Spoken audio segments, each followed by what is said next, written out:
विद्यार्थी मित्रांनो, आजची बोधकथा. तर विद्यार्थी मित्रांनो, माणूस हा कसा वागतो किंवा कसा आहे याचं एक छोटंसं काल्पनिक उदाहरण तुम्हाला द्यावं.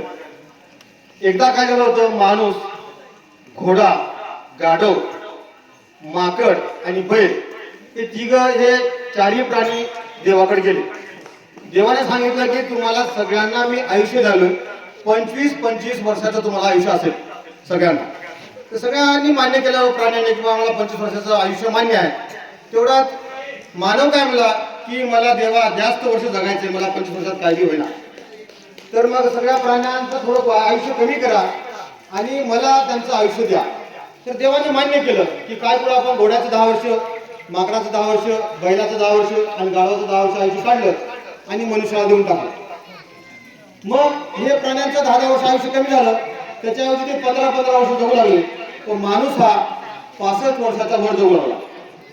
25 वर्षापर्यंत माणूस हा माणसासारखा वागू लागला. पण 25 वर्षाच्या नंतर त्याला आयुष्य आलं घोड्याचं.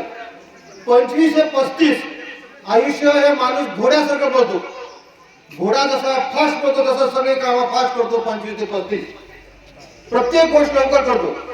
35 वर्षानंतर तो माणूस, त्याला आयुष्य आलं बैलाचं. बैलासारखं राब राबतो आपल्या लेकरासाठी, आपल्या बायकोसाठी, आपल्या कुटुंबासाठी, आपल्या सगळ्यासाठी तो राबतो. त्यानंतर 45 ते 55 हे आहे ते आलं गाढवाचं. गाढवासारखं होतो. बायको काय म्हणली काय म्हणत नाही, लेकरं काय म्हणले काय म्हणत नाही. तुमच्यासारखे जे जवान पोरं असतात, बाबा तुम्हाला मोबाईल मध्ये काही कळत गेले एवढ्या काहीच म्हणत नाही. बायको मध्ये तुम्हाला काही कळत नाही, तुम्ही भाजी कसली आणता बघा, ही खिडकी आहे, काही म्हणत नाही. त्याला त्याचे सहकारी म्हणतात तू एवढा आहे, तुला काय जमना गेले तरी तो काही म्हणत नाही. म्हणजे तो गाढवासारखं वय आयुष्याचे 55 वर्ष जगतो, 10 वर्ष. 55 ते 65 किंवा पुढचं आयुष्य तो माकडासारखं जगतो. एकटाच बोलतो, एकटाच केस खाजितो, एकटाच विचार करतो, एकटाच काय तर बोलत नसतो. त्याला कोणी बोलत नाही, मित्र नसतो, बायको बोलणार, लेकरू बोलणार, त्याला काही कळणार म्हणजे बायको, लेकरे त्याला काही म्हणत नाही आणि एकटाच सगळं काही गोष्टी करत होतो माकडासारखं. मग या विद्यार्थी मित्रांनो, या गोष्टीतून आपण असा अर्थ घ्यायचा याच्यावरून की आपण आपलं आयुष्य चांगलं जगण्यासाठी मग काय करायला पाहिजे.